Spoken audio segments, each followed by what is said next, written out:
comes. Quarterback, Southern California.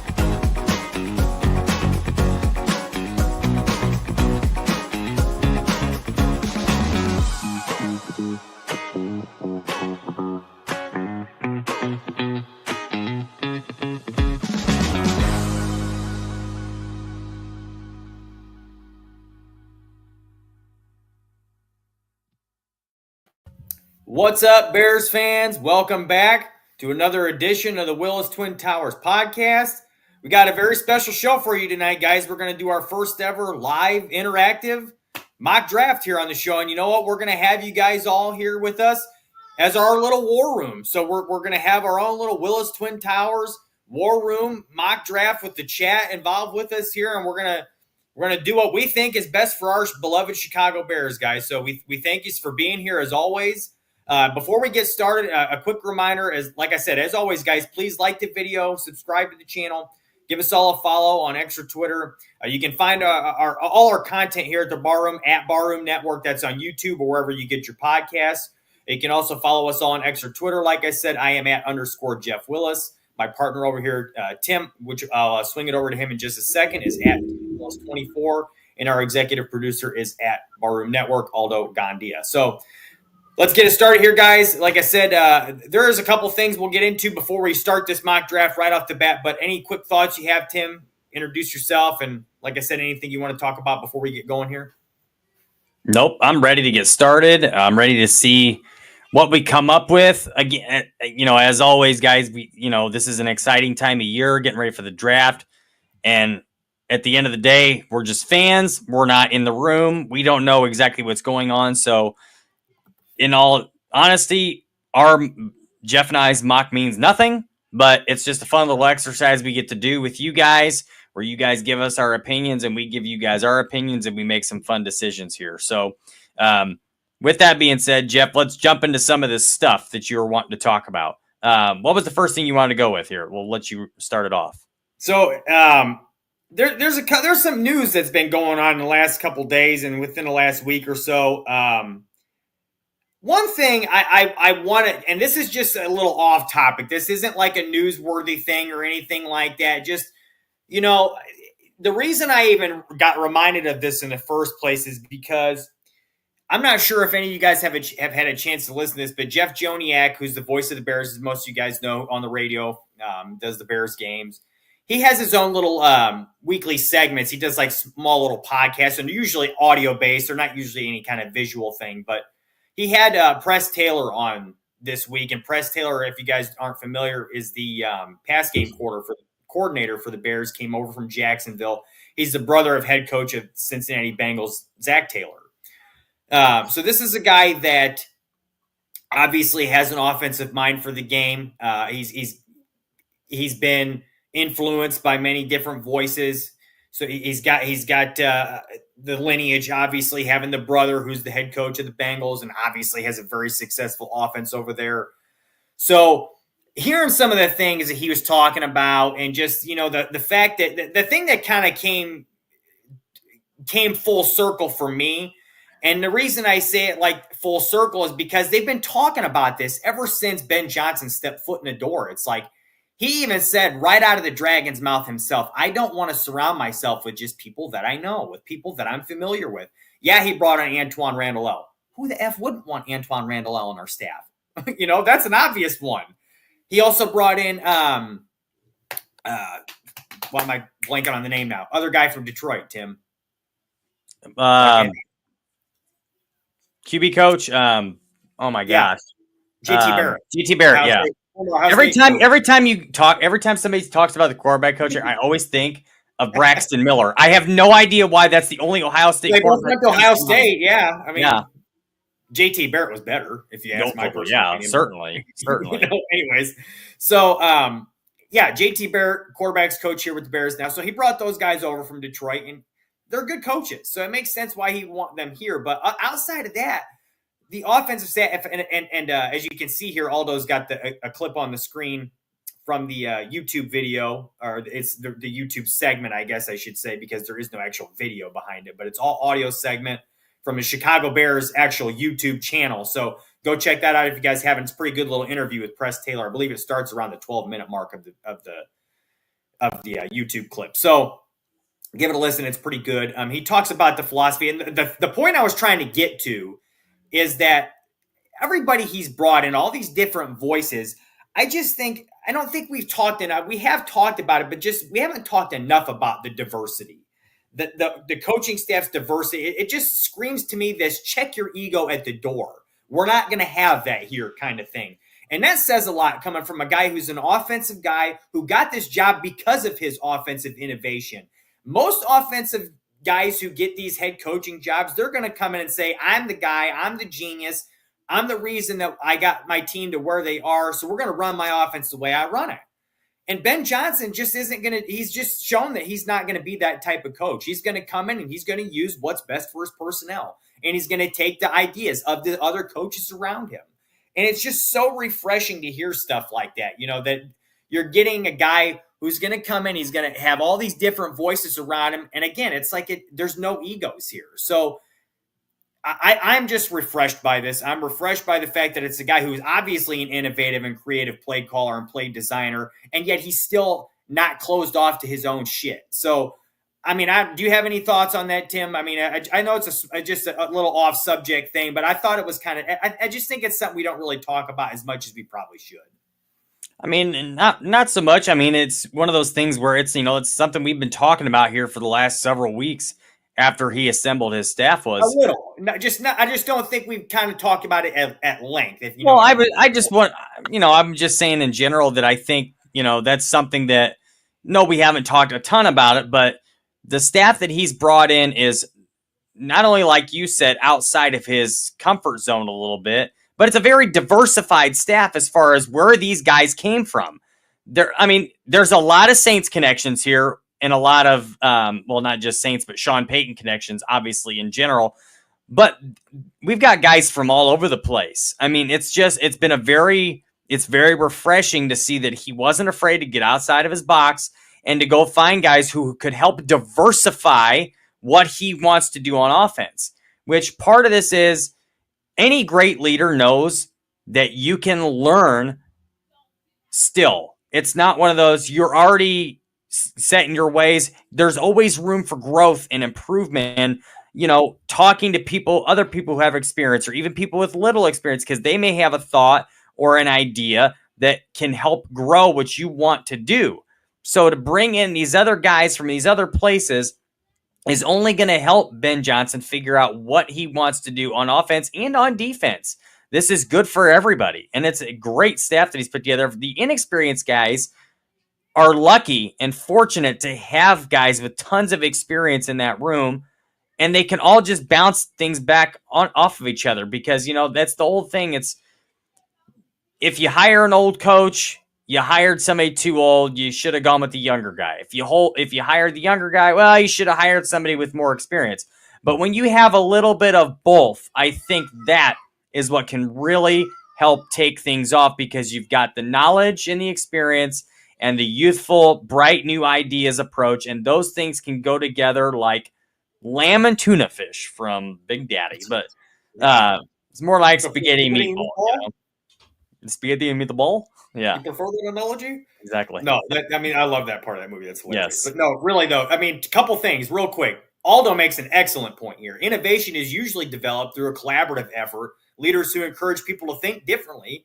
Leaders who encourage people to think differently. And, dude, that's absolutely 100% right. Think of the best leaders or bosses you've ever had in your lifetime. Is it the ones that are like, we do things, this is the way we do it, this is a set way we do things, I am the leader, I am the stickler, and if you don't do it the way I want to do you typically respect those guys more, or the ones who are more open to different ideals, or who are a little more lenient about certain things? I'm going to tell you one thing. The best coaches I've ever had are the ones who are more quote-unquote players coaches, not the ones who were more strict leaders. Because guess what? A lot of times those players coaches were still looking out for what was best interest of the wrestlers, and they were pretty damn good collaborators for the most part too. The best coach I've ever had was a players coach, quote-unquote players coach, and he was also the best strategist I've ever had as a coach as well. So, Tim, you know the guy I'm talking about. He's currently the best head coach in Indiana in wrestling. So, it's just one of those things where, when you see this happening for yourself firsthand, it's like you can see why somebody says something like that. And J2K agrees. He says it wasn't just about Ben Johnson. It included who he bring in as DC and other coaches. He's done an impressive job blending youth and experience. And that hits the nail on the head, just the same thing Tim was just talking about. You talk about these different – everybody comes from a different kind of tree. Eric Bieniemy came from an Andy Reid tree, totally different from the other guys that are on the staff here. Like we talked about Declan Taylor. Press Taylor came from the Doug Peterson, Sean McVay tree. Ben Johnson is kind of his own little thing. He developed under several guys. So you've got all these different pieces. They came from all these different trees. So they've got some McVay in there. They've got some Shanahan in there. They've got some Andy Reid in there. They've got a little bit of blend of everything on this coaching staff here. Not to mention the fact they've got guys on the defensive side of the staff who've been in some different places and who have a lot of experience. Bill Johnson, who's the guy who's on the coaching staff, who's not exactly the defensive line coach, but he's expected to have a big role in the defensive line, is a very respected coach, has been around for a very long time. So I just think that what they're doing makes a lot of sense, and I don't want to spend any more time on this, but I'm very intrigued by it. I'm very optimistic about it, and I can't wait to see the way this thing starts to unfold here going forward. So moving along.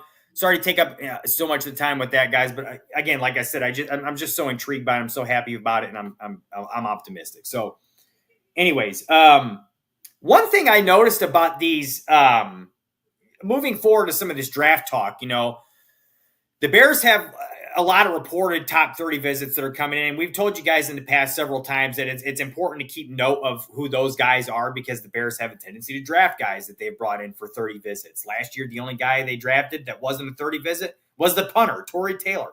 The rest of them were all guys they brought in for a private top 30 visit. So, again, an important note to me, because that's, again, the type of guys that they draft. So, one thing I thought was kind of interesting, considering the fact that outside of like Andrew Billings, they don't really have another run-stuffing one-tech. Really, among the interior defensive line outside of Grady Jarrett and Gervon Dexter, between those three guys I just mentioned altogether, there really isn't a whole lot of depth there. Zach Pickens, is he really a guy you want in there a lot? There just really isn't a ton of depth on the interior defensive line there. So what was surprising me is they've only got like one reported top 30 visit, at least that I saw, with the defensive tackle. And that was Omar Norman Lott from Tennessee, who's a pretty damn good player. I like the guy a lot. I think he's around a third round. Should go somewhere around the third round. The Bears do have number 72 overall. They're maybe thinking to themselves, if he's there at 72, we like him, kind of thing.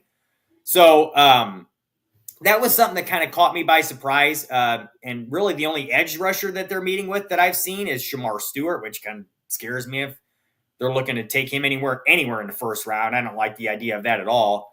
If you're going to take that guy, please wait until at least round 2. But outside of that, let me just give you guys a quick rundown of some of these guys that I've seen that are reported top 30 visits. And a guy who's got this list, by the way, there's a couple of different spots you can find it. Walter Football is always a good spot to find it. I'm not sure their list is updated quite as quickly as some others, but Aaron Lemming, if you guys aren't following him on X, you probably should be. He's a guy who's in the know with Bears stuff, and he does have his own document with like Bears top 30 visits that he's found from reported sources, from good people who do the reporting, I should say. So let me give you guys a list of some of the guys here. I've got 15 guys here on this list. Offensive tackle Josh Connerly from Oregon. You guys probably have already heard about this. Obviously, running back Ashton Genty, Boise State. Running back Brashard Smith, SMU. I've talked to you guys about him in the past on a different show. He's like a 4th or 5th round guy, probably. Very, very, very fast. I'm really intrigued by him. Linebacker Nick Martin from Oklahoma State. Interior offensive lineman Dylan Fairchild from Georgia. This guy is a former wrestler. I'm very, very intrigued by him. He's probably a 3rd round guy. Possibly could go for day 3. Somewhere early day 3. That would be kind of cool if he did fall that far. But at the same time, the Bears don't have a 4th round pick. So my guess is if they like the guy, they'll probably take him in the 3rd round. He's a guy I like a lot. Like I said, he's an interior offensive lineman. You could always use more depth there. Wide receiver Isaiah Bond from Texas. This guy just had a report came out of some domestic some sexual domestic stuff that happened with him, I guess. I think he said he's been cooperating with police and everything. I don't know if there's anything to it or not, so I'm not going to speculate. I'm not going to make assumptions about it. But he is a guy that the Bears have brought in for a visit. From what I know, he was released. He was released. Yeah, from like I said, from what I understand, he's cooperating and everything, and he's like denying everything. So I don't know. I'm not going to speak until I know for sure. But that is a guy that they have met with.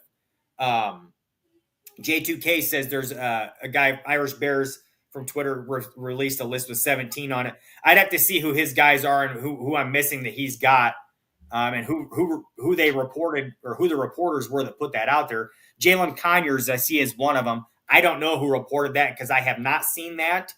And let's see who is the other one on there. All these other ones I have seen. I've got the same exact list here, basically. Like I said, Isaiah Bond, Texas. Addison West, Western Michigan, I don't think is on his list, but he might be a local visit. He's an interior offensive lineman. He's probably a UDFA guy, very, very athletic. Dante Fleming, wide receiver, Tulane. I can't even find this guy on any big boards anywhere. I think he's most likely UDFA guy. My guess is he's probably a good athlete. Jonas Savayanea from Arizona, interior offensive lineman. I love that guy. He screams mean. He's got just enough athleticism, I think, to get the job done. He's a guy I like a lot in the second round if he's there for the Bears. And like I said, they obviously are meeting with him. So he intrigues me a lot. Jalen Lane, wide receiver, Virginia Tech. He's a later round guy. Omar, like I said to you guys earlier, Omar Norman Lott from Tennessee, interior defensive lineman. He's like around a third round guy, most likely. I like him a lot too. I've been watching a little bit more of him lately. I think he could play either the 3 or the 1. He's probably most likely better suited for the 3 if I had to guess, but I think he really could play either one. Offensive tackle John Williams, Cincinnati. That might be I'm not sure if that was a top 30 visit or not. That may have been a one of the local pro day the Bears did. Like I told you guys earlier, Ed Shamar Stewart, Texas A&M. That one kind of worries me a little bit if they're targeting him anywhere near before the second round. Wide receiver Trey Harris, Mississippi. I'm not sure if he's on this list or not, but he's on mine. And wide receiver Kyle Williams from Washington State. Both those guys are kind of interesting to me because they're a little bit different. I could see either one of them going in the second or the third round. Trey Harris is a little bit bigger guy. He's more of an X-type receiver. He's got the physical traits. He's like a 4.5 guy. He kind of reminds me a little bit of body type. He's smaller than Rome, but like I shouldn't say he reminds me of body type even of Rome because he's just smaller and he's not as fast either. But there are some ways a little bit that he kind of reminds me of like a poor man's version of Rome, but he's not nearly as good. He does have he's got some work to do as far as like refinement and his route running and stuff, but he's a guy who's got intriguing traits. So I can see why the Bears would want to bring him in. He's got good enough speed. And he's a guy who can play the X position. So if you want to move Rome inside and let him play a lot in the slot, that makes sense to bring in a guy who can play the X position. And then there's Kyle Williams from Washington State. He's kind of like the opposite of that. He's like a 5'10", 5'11" guy. Not as big. Very, very, very fast, though. He's more that guy who's going to burn you down the field and can get open. He's kind of got some issues with drops, but he's the guy that can, like, he's going to stretch the field for you, and he will create separation. So that's probably why they like him as well. So just some guys to keep in mind there. It leads me to believe, based on this list that I'm seeing from the Bears here, because, look, there's one offensive tackle, there's 3 interior offensive linemen, there's 2 running backs, there's 1 linebacker, there's 3 receivers, 1 edge player. I'm sorry, there's 2 tackles, and 1 defensive tackle. So that tells me, looking at this list here and based on where these guys are projected to go, it kind of leads me to believe that the Bears are kind of leaning towards a certain direction here, if you ask me. You know, they're saying, look, if this guy's here, we probably take him, but if not, here's who else we're looking at in this area. I mean, what are you thinking, Tim, based on that list? Is it just me? I mean, I know that's not the full list of who all they've brought in, but so far what we've seen, it does kind of signal a little bit of something to me. I'm not trusting any lists right now. And my reasoning is the Bears have kept this very hush-hush this year for whatever reason. I don't know if they don't want anybody to get off the scent or what it is. But I'm not taking any of. I know there are certain that have been verified by like Schefter and Rappaport. Those I will take and say, okay, that's an actual top 30. But the ones that have not been reported by an actual insider, I'm not believing it yet. I'll believe it when it's reported by an actual insider because, like I said, they have kept their cards very close to the vest this year as far as their top 30 visits go. And I have a feeling that there's several guys that have not been reported, and those are the ones that they're interested in to take in this draft because I can almost see them trying to lead teams to believe that they're going a certain direction so that they can go another. Which, that's not uncommon for teams to do that, and it's certainly not been uncommon for the Bears to do that. But the one thing that we've noticed, and you mentioned this earlier, with Ryan Poles since he's been brought in, is he tends to take guys that he brings in for a top 30. It's not like if he doesn't do a top 30, then he probably isn't drafting them. So we've got a good, understanding that if they've come in for a top 30, there's a very high possibility that he's going to draft them. And this year, we don't have that information like we've had in the past. The past 3 years, we've known who all the top 30 visits were. Correct me if I'm wrong, but we've known all 3 years who every one of those 30 players were. I don't know if it's all of them, but we've known a significant chunk. Yeah, and like I said, I've only seen like half of them that have been reported. That's what I'm saying. I don't even know if I've only seen about 7 names, I think, that I know are reported by an insider. There's like 15 that I've seen that are. Maybe there are. Maybe. I don't know. I didn't think it was that many. Regardless, I think there's a lot of players that they've brought in and we don't know about. So, and we know there's been several local visits, and we never know who all of those players are. So, I mean, at the end of the day, if they play for Notre Dame or if they play for Northern Illinois or Central Michigan or Northwestern, there's a very good possibility that several of those guys are possibly going to be drafted because they don't have to have a top 30 visit because they can bring them in a limited amount of times on those local visits. So this one's really hard for me because when we do this mock, I'm not going to necessarily hold that to the standard whether or not they had a top 30 because I don't know for sure if this player or that player has had a top 30 or not based on the knowledge that we have so far this year, which isn't much. So I don't know. This one's tough for me because I just don't know. I don't know who to trust. I don't know who to not trust. And that's why, like I said, until I hear it from an insider, I'm not going to take it. I'm going to take it with a grain of salt. We'll just put it that way. And there's been a few that were reported by people who have no connections, no links, no nothing to the NFL or the Chicago Bears. So until I hear it from somebody who's actually invested. Now, if let's say a Herb Howard or a Courtney Cronin or an Adam Hogue reported it, then I would say, yes, that's absolutely.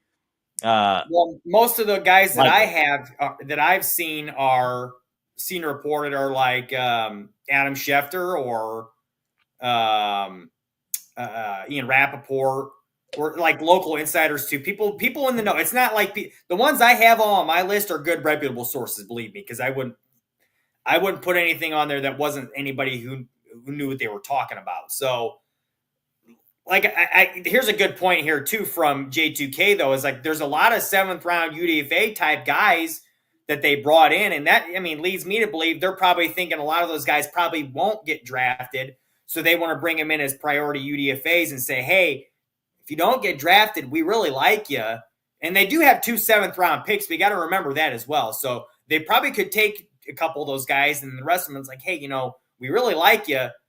You should come on board if you don't get drafted kind of thing. And also, like he says here, J2K, top 30 is more for adding info than being a target. Like if they like or dislike the visit, it could change whether they're on Poles' board. That's a good point, J2K. It's not the end all be all. The reason you bring a guy in is to get more information from, see how he ticks, all those kinds of things. Sure. But I mean, the reason that we've said what we did is because they have had a tendency to draft those guys that they brought in, or at least not. I mean, it's not all. That doesn't disprove what J2K says either, because no, it doesn't. That means that they like that player that they brought, and the information that they got from him was solid, and that's somebody they want to draft now. So those two things go hand in hand for sure. Yeah, and I agree. It's just like I said. I mean, there's both things can be true at the same time. So look, there's part of me that tends to agree with you, Tim. Like, it's hard to say which direction to go because they really have only met with a couple guys that are in like the top area of the draft that they could actually be targeting, and that really we know of. That's true. There could be some other ones somewhere in the middle too. Like Shamar Stewart is not a guy that should be going in the top 10, at least in my opinion. Well, maybe Ben Johnson's broken that top 30 thing a little bit. Maybe he's telling Ryan Poles, hey, let's keep this on the hush hush. Well, let's not even bring him in for a top 30. We talked to him at the combine. We talked to him at the pro day. I mean, it's certainly possible, but at the same time, it's like one thing I will push back on a little bit, though, is like, look, of course, as the head coach and an offensive mastermind, he's obviously going to have influence on the personnel that comes in. Absolutely, 100%. However, that being said, I don't think a new head coach coming in is going to totally revamp the process that this regime has used as far as scouting is concerned since they walked in the door. When they put a premium on certain things, I don't think that's going to change too much just because they brought in a new guy. And look, Dante, I see your point about Shamar Stewart slander. I like Shamar Stewart. I think he could be a really good player. It just scares me, his lack of production. It really does. It scares the hell out of me. Because it's like, all these teams are targeting him in the first round. If he doesn't pan out, that's a huge investment in a guy that hasn't had any production at the college level. I mean, I've heard he's had a pretty decent amount of pressures and whatnot, but it's like you still got to be able to finish. Aldo says he looks like Tarzan, plays like Jane. He looks like a ball player. Don't get me wrong. And look, I will say that first Isn't it interesting he used a draft day quote as well when we're getting ready to do a mock draft? So, I mean, I agree. I mean, here's the thing, too, is the first game of the year, Tim and I are big Notre Dame fans. Notre Dame went down to College Station to play Texas A&M, and between he and Scorton, they made life hell on Notre Dame. Now, at the same time, Notre Dame was down to true freshmen starting tackles because they had a whole bunch of injuries along their offensive line, but right before the first game. And that was like Anthony Knapp. That was like the first game he ever played. He actually played a lot better as the season went along, but this guy was a true freshman last year. So, I mean, to be fair to them, and that was the first game of the season. Exactly. It was a tough assignment, but again, this guy had 4.5 sacks for his career at Texas A&M.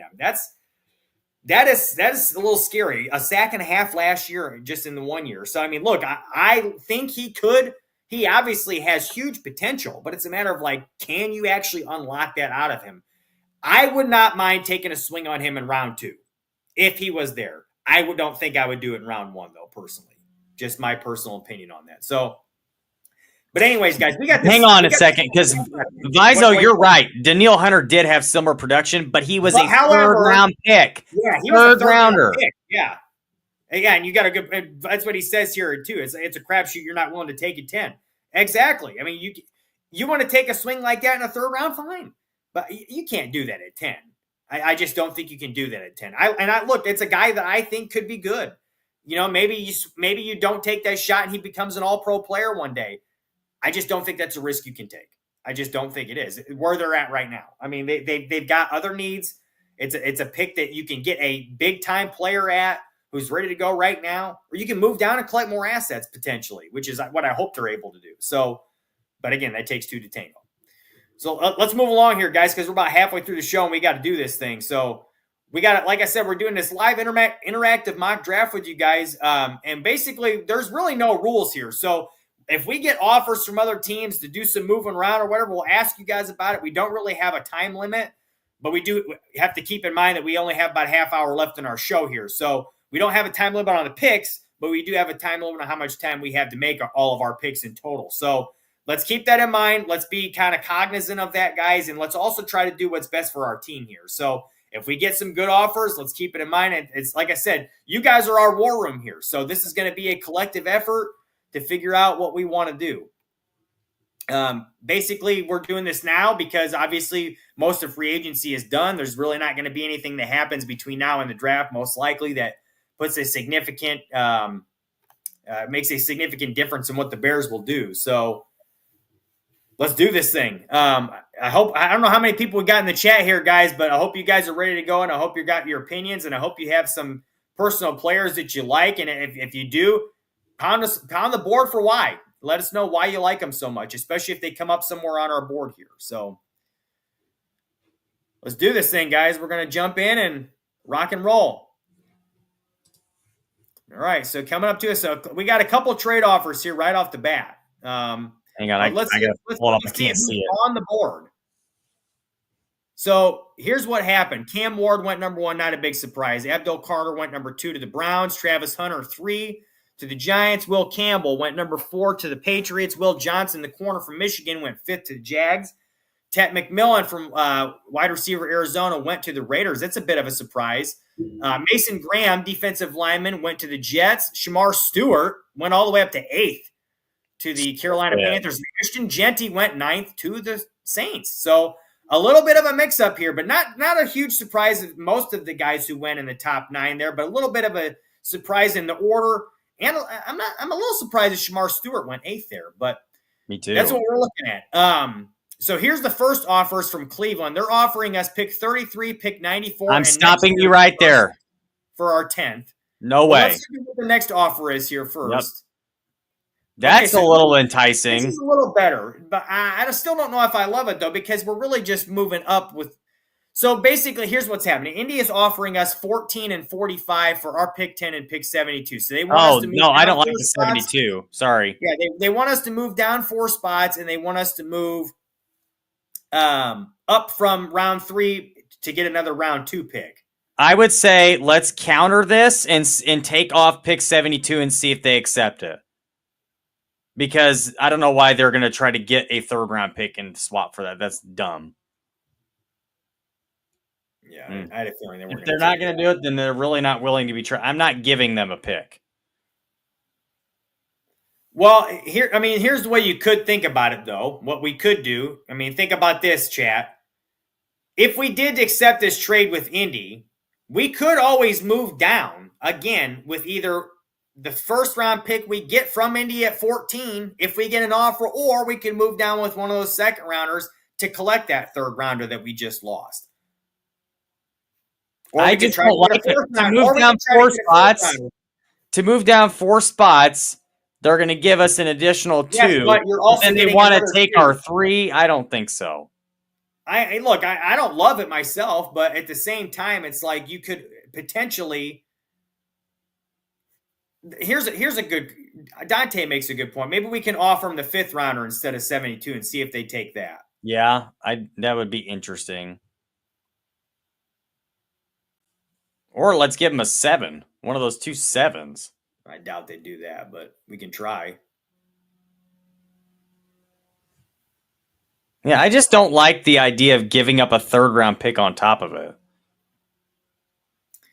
It's a lot. Difficult. Here's the scenario we're looking at, though, guys. Either we accept this trade and we move down a little bit and we lose our 3rd rounder, or we stay put at 10 and we draft from the pick of litter. Let's talk about this. Okay, let's talk about those players here because this is important. Okay, obviously we're not going to take Shadur Sanders. I'm very intrigued right here at Armand Membu. I'm slightly intrigued by Tyler Warren, although, to be honest, I don't see any possibility of that. I know everybody likes the idea of Tyler Warren. I just don't think it's going to happen. And I know they've talked about him a few times, but I don't know. I don't see them doing that when they already have Cole Kmet, because that would make Cole Kmet like the number 2. I'm not in on Kelvin Banks. I think he plays on his butt too often. And I'm not so sure what kind of career he's going to have. So here's my thoughts. Okay. So to me, if we were to stay here at 10, the only 2 options for me would be Armand Membu or Tyler Warren. Okay. Cause I think Jalen Walker, I don't think we want to take an inside linebacker early like that. So here's my question to you, Jeff. Do we take either Membu or Warren? Because I think that they're both borderline blue chip players. Or do we give up an extra asset to move down 4 spots and gain another second round pick? This right here is like, I'm not going to call it a nightmare scenario, but this is like really not what you would want to see ideally. I mean, really, you would hope Shedeur Sanders is off the board by this point, because that leaves another player in there for the Bears to take. I severely doubt Membo would even be there at this situation. Same. But he is in our scenario here. This does not fit to me. This does not suit up well for the Bears at all right here, because I mean, think about it from this perspective. Membo, I like Membo a lot. I really do. It just, to me, it doesn't make a lot of sense to take him because of where they're at as a franchise right now. He's a right side of the line player. You're taking a risk if you try to move him to the left side. Your right side is pretty good unless Jonah Jackson doesn't work out, which even in that scenario, you just took, you used the number 10 overall pick on a player who's probably not going to get used much as a rookie, which you can debate whether that's a huge deal to you or not. I would rather have a guy who's going to play in year one. You look at Tyler Warren, that's not a great fit. He's an inline tight end. You have an inline tight end and a pretty damn good one in Cole Kmet. It doesn't really make a lot of sense to me to pair another inline tight end with him. It makes more sense to find a move guy like a Colston Loveland, who you can get later on in this draft in the first round if you wanted to move down. There he is at 17 on this board that they've got on their site here. I just think it makes less sense to take. I mean, these guys that they have on this board in this area really just don't make a ton of sense to me. You'd have to be, according to this board, you'd be making a bit of a reach taking any of these guys, in my opinion, anyways, because a lot of the guys at the top here that really are the better players that are available to us, really, I just don't love the fit. I just don't love the fit for the Bears, and I don't think it's the best bet for them. So, look, I understand your positioning, Tim. I really do. And look, I agree. J2K, you got a good point. It's hard to say on tape if a guy can or can't switch sides. So, again, that's a risk, though. That's a risk. Are you really willing to take that risk with a guy like Membo? Like, maybe he can play as a left tackle in the future, but if he can't, you just wasted the 10th overall pick potentially, So you got to be careful with this kind of stuff. So the way I look at it is, Tim, I get your positioning. You don't want to lose that 3rd round pick. But the way I look at it also is like, there's a good chance that you got 3 second round picks. Somebody's probably going to be trying to get one of those picks or trying to come up a little bit, move up somewhere in the 2nd round to get one of those picks. And maybe they offer you a 3rd rounder, or maybe we can counter offer with that offer we got from Indy and maybe give them that one of those 5th rounders instead. Like I just don't like these options we're given. Like, not only is this a very unrealistic scenario, that's why this is good though. I know it is. It is, but this might actually be what happens with the Bears. It is. You don't know that they're going to have a good offer here, because who knows if there's anybody that anybody wants to come up and get. Right. No, that's what I'm getting at. This is this scenario sucks, for one, of who's available and who is taken, and 2, the 2 trade partners suck. Like, there's not to get one from Cleveland who doesn't even have a 1st round pick. Here's what I'm thinking, guys. Here's what I'm thinking we should do, because it looks like a lot of you guys in the chat are kind of in agreement with me about taking this trade with Indy. So I think we do have to take that trade. Here's the way I look at it, guys. This is what first of all, I want to do a counter. Instead of giving them our 3rd rounder, let's try that 148 first. Before we propose that, Aldo, my thought process is this, guys. If they don't accept that and we do have to give them that 72 that they asked for, I'm not necessarily against that, because then what we can do is either try to move down again from 14 if somebody offers there. Maybe we can recoup another 3rd round pick there. Or again, maybe we can move down with one of those 2nd rounders and get that 3rd rounder. So if you guys are in agreement with me, if they decline this trade, I think I'm going to go ahead, Aldo, and propose that and see what they reject it. So they're going to make us do 72, guys. So if you guys are okay with this, are you Chris Ballard? I am okay with this, guys, and I'm going to say I'm going to agree to this, and we're going to potentially try to move down again and get that 3rd rounder back at some point in this draft. So what do you guys think in the chat? I'm on board with this. Let's make the deal, because I think we have to move down.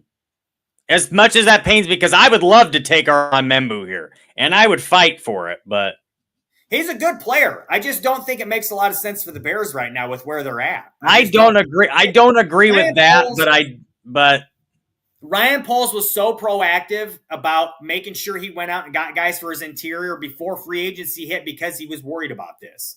And so here we are. We might as well just do. And Dante makes a good point. Picks 10 to 50 are really about the same. I mean, the depth in this draft, there's so many guys that are in the same range as far as like skill set and ability wise. You can get the same guy at the end of the second round and you might have gotten early in the first round this year. So BPA, Erica, from what we're seeing on here right now is Shedeur Sanders, Armand Membu, and Tyler Warren. And my argument was that obviously Sanders doesn't make sense. And right now for where the Bears are at, Membo doesn't make sense. And really Warren doesn't make sense either because he's an inline tight end and the Bears have a pretty damn good inline tight end. So everybody's saying take the Indy trade. That's what I want to do. Tim, I've got on board with it, I think. So let's go ahead and do this thing, Aldo. And we got pick 189 out of it as well. Oh, no, we're gonna propose that. Oh, we didn't get it. So I guess we'll just take what they gave us. Man, he's being a stickler. Like, You want to move up, but you don't want to negotiate at all. Look, though, we already got another offer. So let's look and see who's on the board first, and then we'll go in it. So Shedeur Sanders went to the Colts. They came up to get him. I want this right here. I want it. Oh, and Erica. This came up for me earlier. Real quick, because Erica wanted us to take Jalen Walker there. Let me make my counter argument to him real quick, too, Erica. He's a very enticing player. Very, very enticing player. The only issue I have with him for the Bears is like Dennis Allen would have to have a plan for him. And I'm not saying he wouldn't or couldn't because it's Dennis Allen we're talking about here. But this is a guy who's not a traditional edge rusher. He's not a traditional linebacker. This is a guy that you're going to have to get very creative with and how you use. And the Bears already run a lot of sub packages with Kyler Gordon as their nickel corner. So you'd have to get very creative with how you use this guy. And there's only so many ways you can do that with the personnel that they have. So I don't know that I love Walker for the Bears myself. It just depends. But if they took him, I would see why. It's very obvious why. The guy's a very intriguing player, and they would obviously have a plan for him in that scenario. So that's just my thoughts, Erica. But it's already been a done deal now. We moved down. So let's see what we've got left here on the board. Again, Sanders went, and then Jalen Walker went right after that to the 49ers. Mike Green, edge rusher from Marshall, went to the Cowboys after that. And then Membo finally went 13th. To the Dolphins, and wow, what a great pick the Dolphins would have gotten there. No kidding. So they need a tackle. We are at 14. Let's see who's on the board here. We still got Tyler Warren on the board. Look, and again, I don't see that. I personally don't see anybody here that I feel like we shouldn't take the deal from the Chargers. Because hang on. Before we get to that trade offer, I do want to mention here real quick. I like several guys here. That's what I'm saying. I think we can still get one if we move down. If we can move down and still get Michael Williams, I'm all about this. I also like Colston Loveland here. He's not exactly a premium position pick there, but he makes a lot of sense with what they've got roster-wise. He's a good fit to go a long line with Cole Kmet to play a complement to him, I should say. So that makes some sense there. Kelvin Banks, a lot of people will say they like him as a tackle prospect. He had some games against some big-time competition that was not as good as you'd want to see. And he really, to me, he never really got better from his freshman year. And he was a good player as a freshman. So that kind of bothers me. Banks blows. Although Banks blows. I kind of I don't want to say he blows, but, I mean, to me, I would have liked to see him get a lot better over time. So let's look at this Chargers offer that they gave us here. It was, I believe it was 22 and 55 for 14 and 240. Look, guys, they're only asking us to look at 8 spots, but we're getting another second rounder again, like I said. So now we have 4 second rounders. We can probably move down with one of those and get that third rounder back. All right, we got a lot of second rounders. Moving and just take this deal. Let's keep this thing moving and take it. Well, look, I'm just going to say real quick. Look, that's a lot of second round picks. I don't know how realistic that really is, but I mean. I don't think that's unrealistic necessarily. I actually like this trade, so no more trades. I don't think we need to move down now. Let's see who got taken though. Okay, so Kelvin Banks finally did go after Tyler Warren was the guy that the Chargers came up to get from us. Matthew Golden, wide receiver from Texas, very fast. Jahdae Barron, corner from Texas. Tyler Booker went in the first round, guard from Alabama. Derek Harmon, love him. Interior defensive lineman from Oregon. Colston Loveland went 20. And Went right before us, unfortunately. That's okay. So I have a plan here. that kind of blows. I have a plan. We got J2K. J2K's guy, of course, is sitting Yep. here for us. But let's see who we got on the board here. So Malachi Stark, safety from Georgia, and Nick Emenwari. These guys are intriguing. The Bears do need a safety, not right this minute, but I mean, these guys are good players too. Gray Zabel. This is a guy I love. No, not in the first round. I will take my absolute nix on a player in the first round, and that is mine right there. Not happening. I mean, I don't know how you couldn't. This guy's probably going to go. I am not taking Gray Zabel in the first round. It's not happening. Before we shut that down, we're going to move on and talk a little bit more. He's never played center in college. I didn't say he had to play center. And yes, he has. Number one. In college. Again, yes, he has, Tim. He's played all 5 positions. I don't know what you're talking about. So, again, just before we move on, though, I want you guys in the chat. I want your thoughts. Right there. I want your thoughts on Zabel. Do you think Zabel's a first-round guy? Tim, I know you love Hampton. We've heard you say it about 1 billion times already. It's an option, and we're at 22 now. We want to know what you guys think about some of these people on here, especially like we just mentioned. Off my mind now. Tim. You said Zabel. You said Zabel. We want to know what you think about Zabel. I guess we do want to know what you think about Hampton because that's Tim's guy he likes a lot.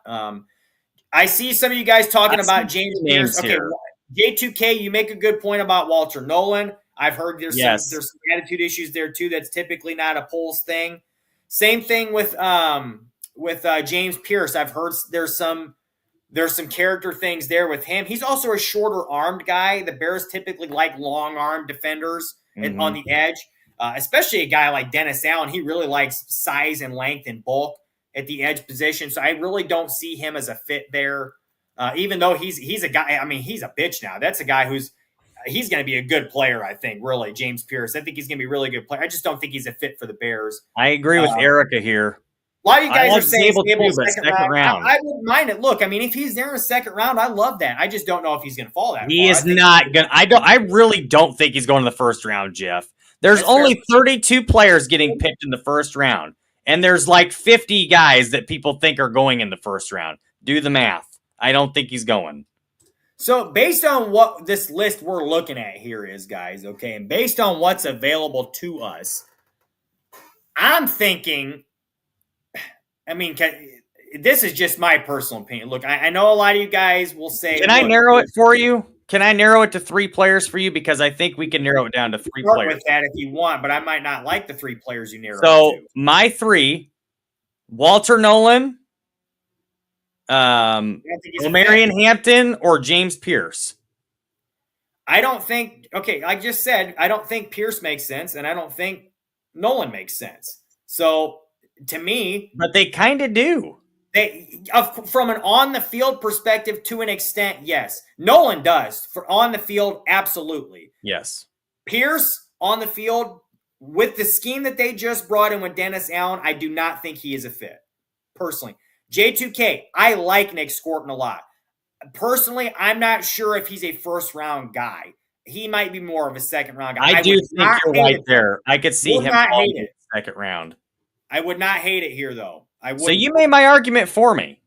You basically just said of the 3 players, Hampton's the only one you didn't say no to. So I guess we're taking Hampton. Here's the thing, too, though. And here's my argument against Hampton, though, dude. It's like, look, we can get into the second and third round. We have 4 second-round picks. You don't think we're going to get a running back in the second round with that? I don't. Listen, and this is where I will make an argument. I don't disagree with you. But there is a drop-off after Hampton. There's obviously Genty. Then this is most people's opinion, most experts. There's Genty, a small drop-off to Hampton, another small drop-off to those other 3 guys, and then a huge drop-off after that. So to me, I agree with you that you could wait to the second round. But this is, as much as everybody talked about if Genty is there, the Bears could very well take him. Why would it be different for Hampton in this case?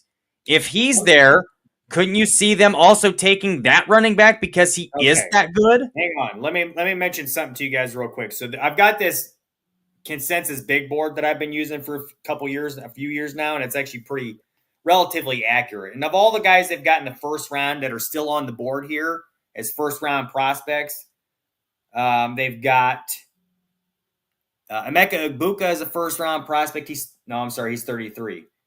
James Pierce is 29. Gray Zabel is 28. Walter Nolan is 27. Nick Emenwari is 25. Omari Hampton is 24. Josh Simmons, 23. Malachi Starks, 21.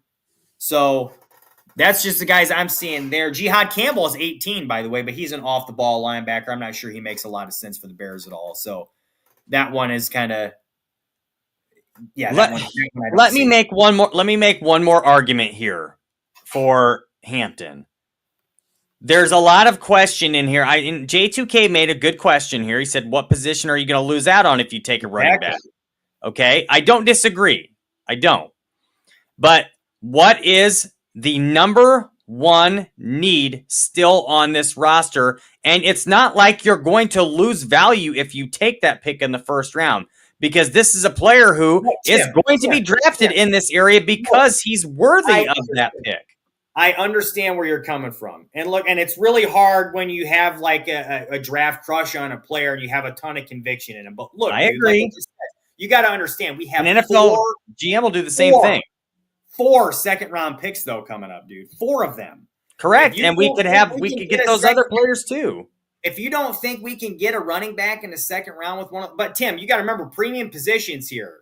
They're much harder to get later on in the draft. So if we can get, a premium position guy here, I think that makes more sense. Now, that being said, there's a couple safeties at the top here that I like a lot too. So there's also some safeties in the second round. There's also a lot of defensive tackles later in this draft that are going to be the same in that second round as these guys that you've got up here. Very similar. Here's what I'm going to say, Tim. A lot of the people in the chat here are saying wait till the second round for a running back. So from what we're seeing, I understand what they're saying. Our war room wants us to wait. So war room, we want to know, of the options available to us right now, who do you guys like best for the Bears pick? You got to remember, this is our first pick because we have not drafted a player yet. So we have to decide who the Bears want here for our guy. So let's we know do this. Wants Josh Simmons. Not happening. Banging the table for Simmons for months now. Let's do this, Jeff. Let's do this. Okay, we're gonna give we're gonna give a vote to the chat. We're both gonna pick one player in this scenario right here to draft and let the chat decide. A lot of people are saying Kenneth Grant. He was drafted a while back. I'm pretty positive. Can we scroll up and make sure of that? He's for sure gone because he was right there. He's like 38, I think. Wait, no, he's not gone. Whoa, time out. Why is he so low on our big board then? He is. He's like 38. Where's he at? Because I keep telling you, Jeff, he could fall. Okay, this is what I keep telling you. He could be a player that falls. Time out. That throws a wrench in his whole thing because, look, this guy, Kenneth Grant, anywhere else you look for the most part, he's going to be way higher than 38. Let me see where he is at on my consensus big board here. I think he's in the 20s. He's 22 on this board. So, guys, look, normally I would not be banging a table for a player, but the guy I wanted is gone, and this is probably my second favorite player that could be available to the Bears here. I am all on board with Kenneth Grant if that's what you guys want to do here. So here's what we're doing. Here's the deal. Like 2 or 3 of them. Let's talk. Let me speak. I also like Kenneth Grant. So here's the deal. The chat, we've got a quick poll if we can. Jeff's pick is Kenneth Grant. My pick is Omari Hampton. I'm fine either way. I prefer Hampton because I think running back 1 is more important, and I think there's a drop-off if you wait to the second round. Hampton is a better player than those next 3 guys. So it's either take Hampton or take Grant here. The chat has spoken, says Dante. And I think everybody's on board with Ken Grant, dude. I mean, it's like this guy. Look, okay, I like Kenneth Grant. But I've seen I could see him also falling a little bit. I think he's a guy who can play either the 1 or the 3. He's immensely Agreed. powerful. He's probably the one. So well for a big guy. I mean, he just look. J2K. I agree. I don't know if he's a huge fit for the RAS score thing, but look, man, neither is Andrew Billings. And I totally agree with you. Allen likes explosive defensive tackles, but this is he might not be super explosive, but look at the way he moves on film, though. Like especially laterally, this is a guy who's I mean, what more could you want? In my opinion, I think he's just fine. I mean, this is a guy that would come in and he's your new one tech down the road. I don't know that there's a lot more options in this draft further down for them to have a possibility at, I should say. So I'm thinking Grant here, guys, and I see a lot of you guys are on board with that. So what do you think, Tim? I think that's what we should be doing here. I'm not against Grant at all, but if you were to ask me if I had to say there's one player that's more likely to drop to the second round than the other, I think it's more likely that Grant falls to the second round than it is for Hampton to fall to the second round. I don't think either one of them is probably falling to the second round. But I do see a possibility for Grant because he is more of an upside player than he is a proven player thus far. He's somebody that you're hoping to develop a little bit. Because Mason Graham is the more proven of the two. And that's why most people have him higher on the board. Yeah, but I think the upside with Grant is more. I don't disagree. I don't disagree. But that's why I said there's a much. I think it's more likely that he falls, and because one tech isn't quite as important as some other positions on the defensive line. You say that, Tim. Well, hang on, we got to hurry this up because we're running out of time. Before I do this, look, dude. You say that, but last year when Andrew Billings went down, what happened? I don't disagree. I'm talking for the rest of the NFL. I'm not talking about last year with the Chicago Bears, and I'm talking generally. That's the case. Generally. But again, no, this is a guy who I think he's versatile. I think he can play the 1 and the 3. So you can line him up. You can move him around. He's got long arms. It's like, I think this is a guy you could do something with here. So 1 round mock. Yeah. Well, he's definitely taken over our allotted 10 minutes. That's for sure. I'm thinking Kenneth Grant, guys. Let's just go with Grant. You get your Works way. For me. All right, it's done. So I don't think we need to be doing any more trades. No, let's go ahead and move on. Let's move on quickly here. So Tim's guy went right before us, 38th, and we're here at 39 now. Hey, the same thing happened to me in the first round with Williams, though. So you know what? I get it. So we'll see who we got available. And where's our other running backs at? Judkins went. Are you freaking kidding? See, this is why I didn't want to wait. This is why I wanted to take Hampton, because now you're not going to get Judkins, which leaves you with Caleb Johnson. I don't think Henderson I'll take Trayvon Henderson. I don't think he's a fit. Tim, I really don't. We've talked about this before. Just because he's not a perfect complement to Swift doesn't mean that's not what I said. I said I don't think he's a fit. I did not say he's not a complement. I just don't think he's a fit for the offense. I just don't. Because there's things that he lacks in his game that they're gonna want to use. What does he lack in his game, Tim? I mean, just from watching what I've seen, he does everything well. He catches the ball well. He runs routes well. He's got good vision. He's got good burst. Yeah, maybe he's not the best. Take Henderson. I don't care. Let's move on. Take Henderson. Take who you want. He blocks his pass. He's probably the best pass blocking back in the league in the draft. Then take him. Take who you want to take. I don't care. Let's move on. All right, so moving on. So what do we got here? So Caleb Johnson is there. He's available to us. Xavier Watts, safety from Notre Dame. We know Tim loves him. We all love him, really. Donovan Iziraku from Boston College. He's an intriguing guy. Landon is a guy who has a timeline.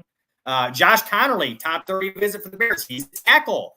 Yeah, I'm kind of leaning that direction right now. Josh Connerly sitting there, 39 for us. Oh, we took Travion first. But at 41, we've got him sitting there, Connerly. Shoot, man. What do you guys think? I think Connerly makes a ton of sense there. JT thinks so. Vizo thinks. What do you think, Vizo? 2 for Tim and 1 for me. We did it before, Vizo. We wanted to do an interactive one involving all you guys. Somebody's bound to get upset over this at some point. So far, everybody's thinking looks like.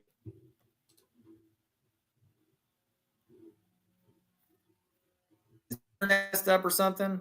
I think it's yours. I think yours is slow. Okay.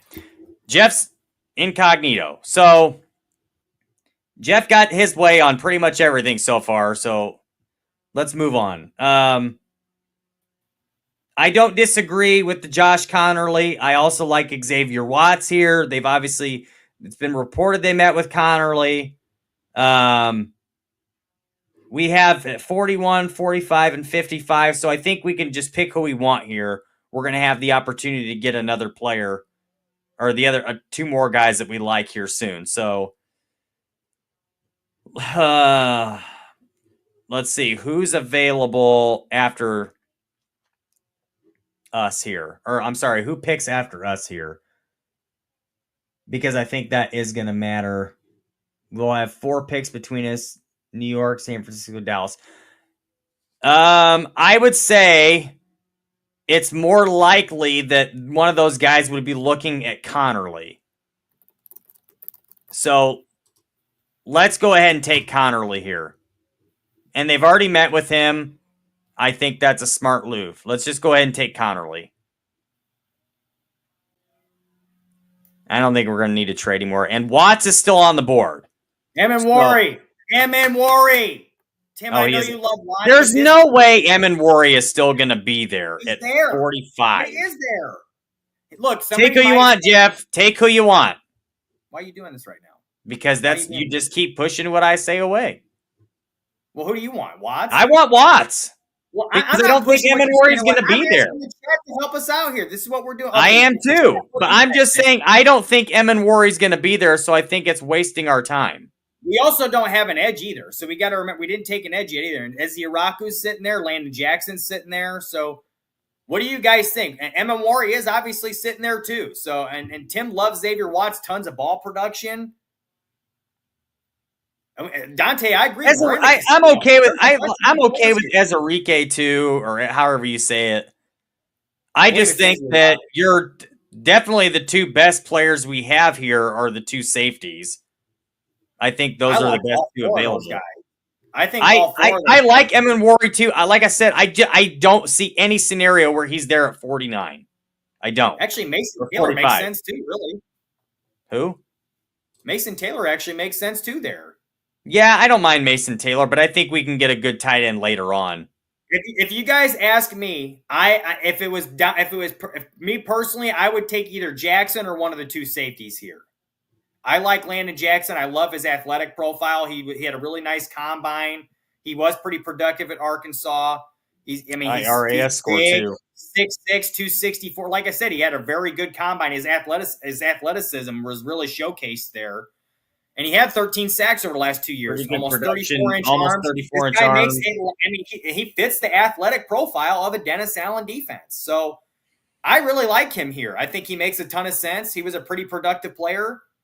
TJ thinks Landon Jackson would be money here. I like Jackson. What do you guys think? If you guys are on board, I say we go Jackson here. What do you think, Tim? It doesn't matter. My opinion don't matter. I'm kidding. I'm kidding. I'm okay with Jackson. We have one more second yet. I still also want a safety. I think we need a safety. We have one more. We have one at 55, I believe. J2K says he has Ezzy Araku well over Jackson, but I'm fine with Jack. I think it just depends on who you ask. Let me look at this consensus. Well, and if we're being frank, I think Ryan Poles is going to look at that RAS and those 34-inch arms, and that's going to be higher on his board too. Those measurables are going to be a big deal. The big board has Ezzy Araku at 32, and they've got Jackson at 50. So that is a decent little discrepancy there. I mean, I wouldn't mind either one. Adam Shaheen is unfortunately off the board, although I hate to say that, but he is gone, unfortunately. Well, and if we think that Landon Jackson will fall to 55, then I think we take one of the safeties. That's just my opinion. We also got to keep in mind that they've been meeting with receivers too, so they could take a receiver at some point. I think they'll wait till later to take a safety.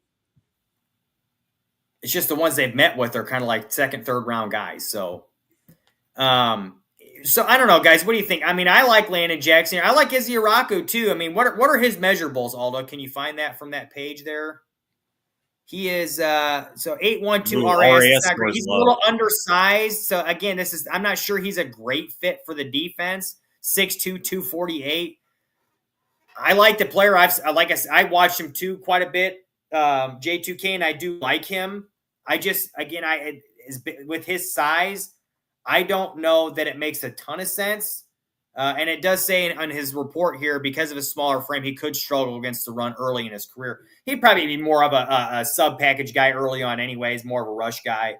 But he's an interesting guy. I just think Jackson would make more sense for the Bears. So, and he is an effort guy, like Dante says. He plays with a lot of effort, and I love that about him. So, I look, personally, I'm fine with either the safeties or the edge rusher here. I would take any of the three. So, I'm kind of trying to leave it up to you guys, but I'm not hearing a lot of thoughts from any of you guys. I say we take a safety here and then look for like Landon Jackson at 55. That's my vote. I mean, hopefully he's there at 55. I think he probably will be. Keep in mind, we don't have a third rounder anymore because we got rid of it. So, yes. Erica wants to take a safety here. J2K says he'd take the edge because the depth does drop off. I tend to agree with that. And safety is not an immediate need right now either. And you could definitely use more of an edge presence. I disagree. I think it's an immediate need. The rotation. It's not, though, because they have their two starters. It's not an immediate need until you Do they? need it. Do they have the two starters? Yes. The two starters, yes. For this year. But that's the problem, is beyond next year. That's where I don't even know if it's beyond like training camp, because who knows with Brisker? We don't know. Yeah, it's just like I said, it depends on when. I mean, again, J2K doesn't see it as high of a need, and I tend to agree with you, J2K, because again, it's not an immediate need right this minute. If somebody goes down, yeah, that kind of sucks. But Hicks is still on. Hicks is still there. He's been able to fill in before. I'm pretty sure he's still there. So there's options. Emin Warrior at 45 is great value. I tend to agree with you, Aldo, and so is Watts. They both are. I'm fine with either. I'm also fine with Jackson. So, I guess, like I said, guys, if we need at least a couple of you guys to say something here who you want before we make our decision here. But I personally, I would lean towards. I think I lean towards the edge because they're harder to find. PZ says Emin Wari. I like Emin Wari a lot too, man. I think the chat has told us it's safety. We just need to pick one of the safeties. And like I said, I like Emin Wari a lot too, but I just don't think there's any scenario he falls to 49 or 45 or wherever we're at. Like Tim Pig. Mikuba is the only safety the Bears shown interest in. That's true. They're the only ones that I believe they have. Well, Xavier Watts is a local, so they've probably already met with him. If they have, I would say there's a good possibility because he can meet as much as he wants. Just take your guy, Tim. I know I'm not saying it has to be Watts. I'm just saying I think safety is the guy.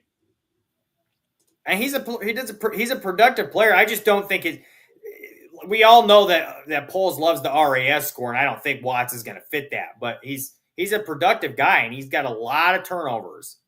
So I just think Emin Wari would be more of a fit. I think Landon Jackson would be more of a fit. But I think we can get Landon Jackson at 55. That's why I'm saying, and the chat is saying to take a safety. Take one of these safeties then. Chat. I say Emin Wari, Tim, but if you want to do Watts. I'm going to ask the chat. I personally don't think he'd be there, but let's just say if you think he'll be here or not, what would you guys do? Emin Wari or Watts? J2K says he votes DM, but Emin Wari is great value. That's kind of, I see that. I can see that. I really do. really good value. On their board, he's 21. On my board here, he's where'd he go? On this consensus big board, he's 25. So, still, that's great value. Cliff says Emin Wari. I think everybody wants Emin Wari. Let's Tim, take can you live Emin with Wari. that? Yep. Let's do it. All right. Moving along. We got 55 here. Is our guy there? Jackson. I think he got taken.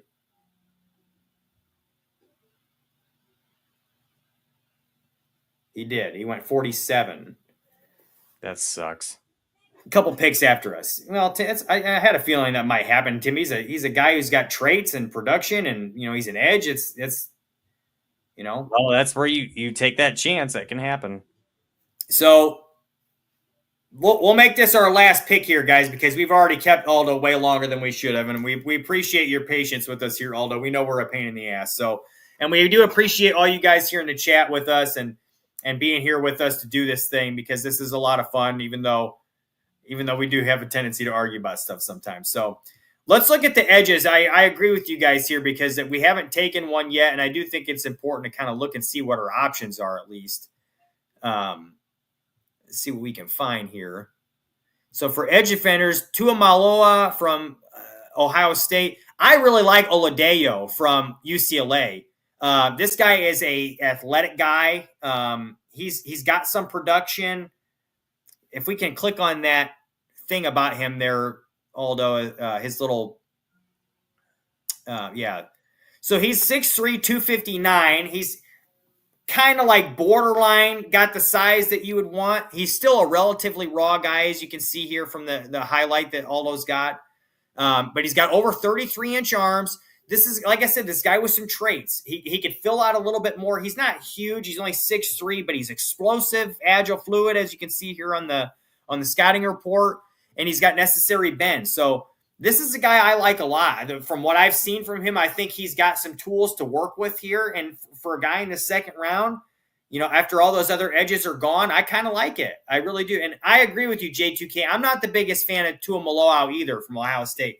In my opinion, if he would have come out last year, but I don't think that his draft prognostication was great last year. I don't think it's going to be that great this year either. So I don't know if I used the right word there, but still, in any case, what do you think, Tim? I like Oladipo here. What do you guys think also in the chat? I think we look at best available player here. I don't think it has to be an edge player. I know we haven't addressed it yet, but we have addressed the offensive or the defensive line with Grant. So we're getting some of that help up front. Either way, I think you take the best available player. Which I don't disagree with that. Unfortunately, on this list is Xavier Watts, who we should have taken already, but I don't necessarily disagree with that. I know the Bears are going to be in the market for a receiver. I don't believe they've met with Noel yet. I believe he is kind of a speedy guy, though, if I'm not mistaken. Let's see what are his measurables. Ohio State, or the Iowa State kid, I mean. Yeah, Noel. Noel. He 5'10", 184. RAS is a 9.75. Maybe this is a guy they're going to be interested in. I mean, this is an explosive. Well, I'm assuming he's a speed guy. He's probably a slot guy. This is probably the guy. I mean, it certainly makes sense. J2K he's 23 reps on the bench at 194 pounds. That's insane. I mean, this 41.5-inch vertical, 11'2" broad jump. This guy is explosive. So he's not only fast, he's strong for his little frame. And according to this, he's got only a 3.4% drop rate this year. So I think we've made our pick. I think he makes a lot of sense. I mean, and I don't think they necessarily need next guy. They need some speed. They need a guy who can get down, who can get open, and who can stretch the field a little bit. I think this makes sense. I'm surprised they haven't met with this guy yet. Well, maybe they just haven't. Maybe they have. Reported it, but they have. It's hard to say. But I like Noel. What do you guys think? I think that makes a lot of sense here. I also think that the edge I mentioned before makes a lot of sense. But based on BPA and what we're looking at here, and the fact that obviously they're interested in receivers. Considering the fact that they have brought, 3 of them in that we know of, I think it makes sense. I mean, what do you guys think? Tim, I mean, if you had to choose between the two, would you take the receiver? I'm taking the receiver. At this point, I think I would take the receiver too, just because that value is there. I think it's the value is there, and he is still a need. I think you take the best available player, period. TJ wants to know if Higgins is gone because he has perfect size and suddenness to his route running. I would have to look and see here. T. Higgins? Although, can check this out for us. Jaden Higgins from Iowa State. He is still there. He's 64 on the big board. The Bears have met with Kyle Williams, by the way, so that could actually make sense here too. He's probably more of a third round guy, but the Bears have met him, and he's kind of like that speedy guy. But Jaden Higgins sometimes just because you didn't meet with the player, if he is really high on your board and he's available, you're going to take that guy. I think, I like him. I like them both. I do think I like Noel here. I think it makes a lot of sense because of, like I said, the value of the pick. J2K says he's not a fan of Higgins' body catching. Everything else is really special. I feel like, wasn't Lynn Swan kind of like that too, though? He never caught anything with his hands. He jumped up to catch everything and kind of pulled it into his body. You're comparing a guy to a Hall of Fame wide receiver, though. You're right about that. But still, it's, it's just the fact that there was a guy out there who did that. So I don't know. I'm tending to lead towards Noel. Anybody else in the chat? Anybody have anything different? J2K says Noel. I think we dropped the gavel on Noel here. Yeah, let's go ahead and go with Noel. I think that makes sense for the Bears. So we're just going to do the 3-round guys because we did trade away our 3-round draft. So we're just going to show our. We had, 6 picks here, though, or 5 picks because we had 4 second-rounders. So I like the way this looks out. This turned out. This is a nice little draft. I'm going to tell you guys this right now. If the Bears walk away with a draft like this, I will be a happy man. We got Kenneth Grant at 22, interior defensive lineman from Michigan. We got Travion Henderson, running back, Ohio State at 39. At 41, we got Josh Connerly, offensive tackle from Oregon. That's a wild card to me because I think the Bears could potentially be interested in taking him in the first round with the move down. I could be wrong about that, but I've seen some people think that he's the best tackle in this or the best offensive lineman in the draft. Mike Tice is one of those people. We took at 45, we took Nick Emenwari, safety. If he falls at 45, I'd be a little surprised, but that's a really good value pick there. And then we took Jalen Noel, 55 from wide receiver from Iowa State. Excuse me. So. Nice little draft there. We got speed and explosiveness. We filled some needs. We got running back help. We got defensive line help. We got offensive line help. We got a little bit of everything here, guys. So, and like I said, Aldo, I know we kept you over a little longer than we normally do, and we're sorry about that, and we appreciate the patience. But this was, it's a good draft, Tim. I know, like Aldo says, you almost disowned me for this, but we had a nice little draft. Well, I had a really great opinion when you were adamant that we take Travion Henderson, but you wouldn't let me get a freaking word out edgewise. So it is what it is. Because my vote was going to be to wait until Caleb Johnson to take the running back because he's a better fit in my opinion, and then we could have taken somebody else there. Look, I don't disagree with that. We've talked about this before. A lot of people have talked about this. As far as compliment, sure, with a Judkins or a Caleb Johnson or something like that, would that fit better with what they have right now? Probably. But at the same time, I don't necessarily think that we have to do that. I don't think it has to be a scenario where the Bears bring in a guy who is a compliment. It might be more like the future guy, a guy they bring in who's, a piece for the next 3-4 years. Maybe Swift is only here for a year. That's why I think Henderson makes so much sense because he has everything. He has everything you want from a guy. J2K says he wants to see a draft from both of us to compare. We did do that a few weeks ago. I'll tell you what we could do this week. I'll try to do it throughout the week. I'll do my own mock draft in my own free time. Tim, if you could do the same thing, and then maybe we'll show them to you guys next week on the show and see what you guys think. That could work out pretty well. But overall, I thought it was a good draft. Tim, I'm sorry that you felt like you might not have gotten what you wanted every time there. But again, I feel like this is what happens in NFL war rooms. It's like everybody, you're going to have times where you don't get what you want. There's going to be guys you want in certain places that you don't get. I loved Gray Zabel. I wouldn't have minded taking him in the first round. I also love Kenneth Grant, so I don't mind that either. It's just one of those things where, it's not always going to be perfect. This is the thing. This is the kind of thing that happens. Hopefully it works out that we had a good enough overall draft that it works out for everybody. And like I said, I thought we had a pretty good draft amongst us there. So it's a great show tonight, guys. Again, we were held over a little bit longer than normal. We thank you guys for that, for being here. We thank you, Aldo, for being with us and keeping us over like this. Guys, a quick reminder before we get out of here, as always, to please like the video and subscribe to the channel. Give us all a like. Give us all a follow on X or Twitter. You can follow me at _Jeff Willis. You can follow Tim at TimWillis24. You can follow our executive producer, Aldo Gandia, at Barroom Network.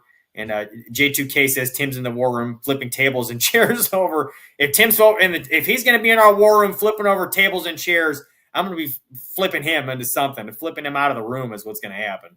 I think he'll get over it. But look, the 5 players we got in 2 rounds, I don't know how you can complain about that too much. It was pretty damn good. So, again, show you guys what we have. Kenneth Grant from Michigan, interior defensive lineman at 22. 39, we took Travion Henderson, running back, Ohio State. 41, we took offensive tackle Josh Connerly from Oregon. 45, we took safety Nick Emenwari from South Carolina. And at 55, we took wide receiver Jalen Noel from Iowa State. So, great little draft here, guys. We appreciate you as always. Thank you for being here. We'll be back again next week. Hopefully with a pretty special guest for you guys. We're hoping to have them. So, keep that in mind, and until next week, we'll see you guys, and bear down. Stop, Bear. The Willis Twin Towers podcast is a Barroom Network production. Jeff and Tim Willis are the co-hosts and co-producers. Aldo Gandia is executive producer. Music is licensed from Pond 5. Any copyrighted material used was done under the Fair Use Doctrine for commentary, criticism, and informative purposes. All of our programming is available in audio-only format by subscribing to the Barroom Network wherever you download podcasts. Videos are archived on YouTube.